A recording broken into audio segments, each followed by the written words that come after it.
মুচমুচে খাস্তা রসালো এই গজা বা খাজা রেসিপি নিয়ে আজকে চলে এলাম। এই গজাটা অনেকেই পছন্দ করেন। এই গজাটা সাধারণত পুরীর গজা হিসেবেই বিখ্যাত। অনেকেই ভাবেন এই গজা বানানো খুবই কঠিন। আমিও আগে তাই ভাবতাম, কিন্তু বানানোর পর যখন এতটা পারফেক্ট হলো তখনই আপনাদের সাথে শেয়ার করলাম। দেখুন ভাঙার পর ভেতরে কতটা লেয়ার হয়েছে আর এতটা পাতলা খাস্তা হয়েছে যে মুখে দিলেই মিলিয়ে যাবে। একটা বোলের মধ্যে নিয়ে নিলাম 2 কাপ ময়দা। এটা ময়দা দিয়ে করার চেষ্টা করবেন। সামান্য একটু লবণ দিয়ে দিলাম। সব মিষ্টি খাবারেই একটু লবণ দিলে তার স্বাদ আরও বেড়ে যায়। আমি এখানে মেজারমেন্ট কাপ হিসেবে মেপে করেছি, আপনারা যে কোনো বাটি বা চায়ের কাপ মেপেও করতে পারেন। এখানে 4 টেবিল স্পুন আমি দিয়ে দিচ্ছি রিফাইন্ড অয়েল।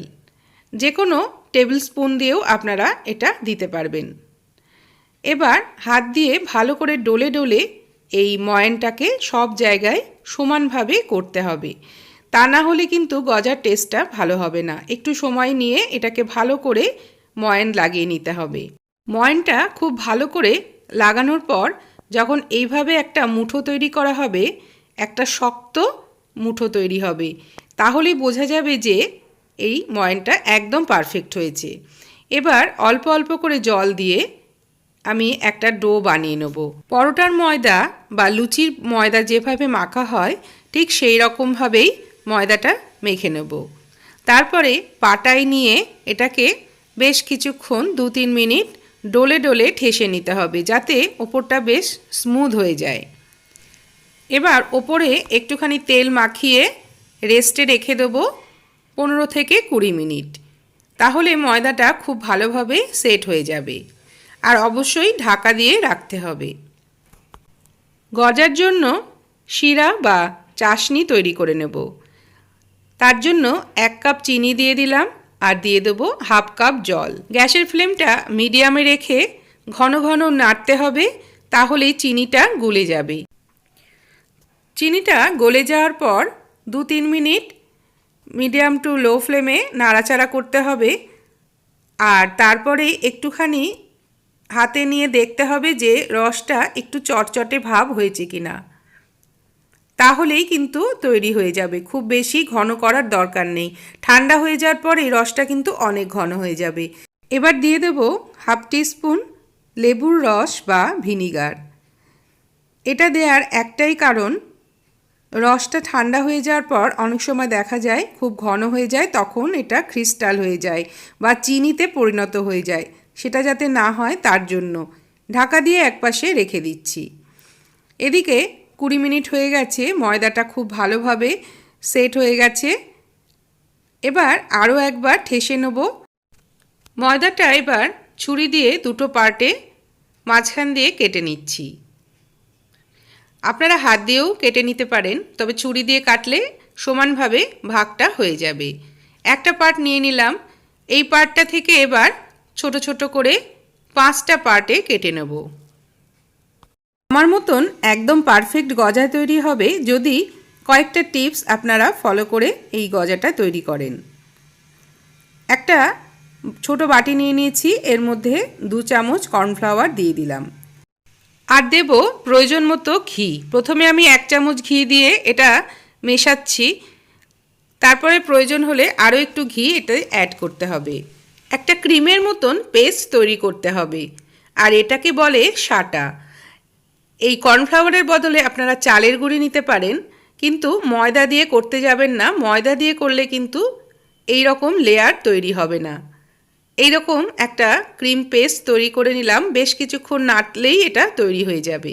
অনেকেই বলতে পারেন ঘিয়ের বদলে তেল দিয়ে এটা তৈরি করা যায় কি না, তবে আমি বলবো ঘি দিয়ে করলে একদম পারফেক্ট হবে। 5টা ছোট ডেলি করে রেখেছিলাম, সেই ডেলিগুলো থেকে একটা করে নিয়ে এইভাবে কর্নফ্লাওয়ার লাগিয়ে লাগিয়ে একদম পাতলা পাতলা রুটি তৈরি করে রাখতে হবে। আমি যেভাবে করছি ঠিক এই রকম। যত পাতলা হবে তত গজাটা কিন্তু লেয়ারগুলো খুবই ভালো আসবে। এবার একটা করে রুটি আমি নেব আর এইভাবে যে সাটা তৈরি করে রেখেছিলাম সেটা লাগিয়ে নেব। আর একদম নিচের রুটিটা একটু বড় আমি বেলেছি, যাতে সবার শেষে মোড়ানোর সময় সুবিধে হয়। ওপরের দিকে একটুখানি পার্ট আমি এই সাটা লাগাচ্ছি না, সেটা ফাঁকা রেখে দেব। সেটা কি করব পরে আপনাদের বলে দিচ্ছি। এবার একটা করে রুটি এর মধ্যে বসিয়ে নেব। আর এই রুটিগুলো যেহেতু ময়দা দিয়ে বেলা, তাই বেলার পর একটুখানি সিঙ্ক করে যায়। কোনো অসুবিধা নেই, হাত দিয়ে এইভাবে টেনে সমান করে বসিয়ে দিলেই হবে। ওপরের দিকটা একটু ফাঁকা আছে, ওইখানটা কিন্তু আমি সাটা লাগাইনি। এইভাবে একটার পর একটা রুটি লাগাতে হবে আর সাটা লাগিয়ে যেতে হবে। পরপর সব কটা করার পর আমি 5টা এইভাবে বসিয়ে দিয়েছি, সবার ওপরেও সাটা লাগিয়ে দিয়েছি। তারপরে এইভাবে আস্তে আস্তে গোল করে মুড়িয়ে নিতে হবে। একদম চেপে চেপে মোড়াতে হবে, যাতে ভেতরে কোনো হাওয়া না ঢুকে যায়। খুব ধীরে ধীরে এই কাজটা করতে হবে। সবটা আস্তে আস্তে মুড়িয়ে ফেলেছি। ওপরের একটুখানি পার্ট আমি মোড়াইনি, ওখানটা ফাঁকা ছিল, ওখানে একটুখানি জল দিয়ে এবার আমি পুরোটা মুড়িয়ে দেবো, যাতে গজার লেয়ারগুলো খুলে না যায়। তার জন্য একদম শেষে একটু জল দিয়ে এইভাবে মুড়িয়ে দিতে হবে। তারপর হাত দিয়ে চেপে চেপে এটাকে আরও একটু লম্বা করে নেব, যাতে প্রত্যেকটা ভাঁজ খুব ভালোভাবে আটকে যায়। আরও একটু লম্বা করে নিয়েছি। এবার সাইডের দুটো অংশ কেটে বাদ দিয়ে দেবো। এটা দেখতে খুব একটা ভালো হবে না, তাই এই দুটো পার্ট কেটে রেখে দিতে হবে। এবার 1 ইঞ্চির মাপ করে করে এগুলো কেটে নেব। খুব ধারালো একটা ছুরি দিয়ে এইভাবে ঘষে ঘষে এটা কাটতে হবে। সবকটা পিস করার পর একটা পিস আমি নিয়ে নিলাম। এইভাবে মাঝখানে একটা আঙুল দিয়ে একটু চেপে নেব, তাহলে পাশের লেয়ারগুলো কিন্তু পুরো বেরিয়ে আসবে। এবার আলতো করে পুরোটা চেপে নেব। তারপর একটু ময়দা বা কর্নফ্লাওয়ার লাগিয়ে লম্বা করে বেলে নিতে হবে। খুব বেশি না চেপে আলতো করে একবার ওপরে একবার নিচে এইভাবে টেনে লম্বা করে নিতে হবে খানিকটা। তারপর এইভাবে সাইডেও একটু বেলে নেব। আপনারা দেখলেই বুঝতে পারছেন যে লেয়ারগুলো কত সুন্দরভাবে রয়েছে। এইভাবে সবকটা বানিয়ে নেব। কড়াইয়ে বেশ কিছুটা তেল দিয়ে গরম করতে বসিয়েছিলাম। একটু চেক করে নেব, একটু ময়দা অল্প করে একটু দিয়ে দেখে নেব, যেটা একটু বুদবুদি কাটবে তারপরে ওপরে উঠে আসবে, তার মানে একদম তেলটা তৈরি হয়ে গেছে। এবার গ্যাসের ফ্লেমটা একদম লোতে করে দিতে হবে, দিয়ে গজাগুলো তেলে ছেড়ে দেব। খুব বেশি পরিমাণে গজা দেয়া যাবে না, যতখানি তেল সেই বুঝে গজা দিতে হবে। আমি এখানে 3টে দিয়েছি। প্রথমে এটা নাড়াচাড়া করা যাবে না, যখন এটা দেখা যাবে যে তেলের ওপর ভেসে উঠেছে তখন উল্টে দিতে হবে।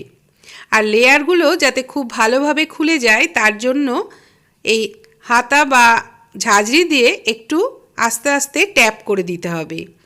তেলের মধ্যে এইভাবে ট্যাপ করলেই লেয়ারগুলো আস্তে আস্তে খুলে যাবে। একটু ধৈর্য সহকারে লো ফ্লেমে কিছুক্ষণ ভাজার পর যখন লেয়ারগুলো খুলে যাবে তখন গ্যাসের ফ্লেমটা মিডিয়ামে দিয়ে একটু লাল করে ভেজে নিতে হবে। খুব সুন্দর একটা কালার এসে গেছে। এবার এগুলো তেল ঝরিয়ে একটা সাইডে তুলে রাখবো। রসে দেওয়ার জন্য রসটাকে চেক করে নিতে হবে, যদি ঠান্ডা হয়ে যায় হালকা একটু গরম করে নিয়ে তারপর রসে দিতে হবে। আর বেশিক্ষণ রসে ভিজিয়ে রাখারও কোনো দরকার নেই। এইভাবে চামচ দিয়ে এইটাকে উল্টে পাল্টে লেয়ারগুলোর মধ্যে একটু করে রস দিয়ে দিতে হবে। কাত করে এইভাবে ধরে তারপরে লেয়ারের ভেতরে যাতে রসটা ঢুকে যায় সেইভাবে একটু রসটা দিয়ে তারপরেই ঝরিয়ে তুলে নিতে হবে। খেয়াল রাখতে হবে রসটা কিন্তু হালকা গরম হতে হবে, তা না হলে বেশি ঘন রস কিন্তু এর ভেতরে ঢুকবে না। আপনারা দেখতেই পাচ্ছেন কতটা রস এর ভেতরে ঢুকেছে। সবগুলো এইভাবে করার পর যখন একটু ঠান্ডা হয়ে যাবে তখনই কিন্তু গজাটা বেশি ভালো লাগবে আর রসগুলো আস্তে আস্তে জমে যাবে। কতটা সুন্দর হয়েছে আপনাদের একটা ভেঙে অবশ্যই দেখিয়ে দেব। তার আগে আপনাদের কাছে একটা রিকোয়েস্ট আছে, রেসিপি ভালো লাগলে অবশ্যই লাইক করবেন আর প্রচুর বন্ধুদের শেয়ার করুন আর সাবস্ক্রাইব করে রাখবেন আমার চ্যানেলটিকে আমার নতুন নতুন ভিডিও দেখার জন্য। আজকের মতন আসি বন্ধুরা, আবার দেখা হবে নতুন কোনো রেসিপিতে। আপনারা সকলে ভালো থাকবেন, সুস্থ থাকবেন।